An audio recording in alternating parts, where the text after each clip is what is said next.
La Guinée équatoriale vient de marquer un grand pas dans la lutte contre le Covid-19 sur le continent africain.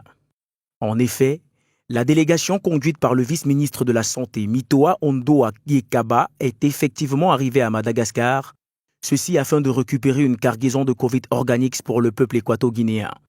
À la suite d'un entretien par visioconférence entre les présidents Obiang Sogo et Andry Rajoelina, ce dernier a décidé d'offrir cette cargaison de 1,5 tonnes de Covid organique aux équato-guinéens, faisant de la Guinée équatoriale le premier pays à utiliser cette tisane concoctée dans les laboratoires pharmaceutiques de l'Institut malgache des recherches appliquées.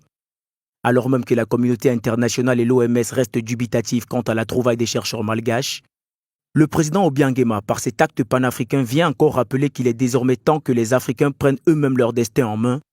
Il est désormais temps de favoriser la compétence et la coopération africaine.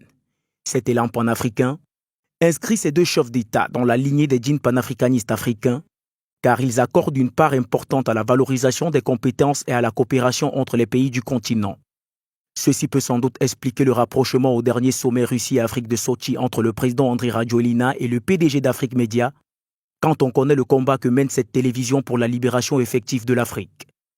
Toutefois, le numéro 1 guinéen, que l'on surnomme désormais le pharaon bâtisseur de la Renaissance africaine, porte depuis déjà quelques années le flambeau de la lutte pour la libération et le développement de l'Afrique par les Africains et pour les Africains.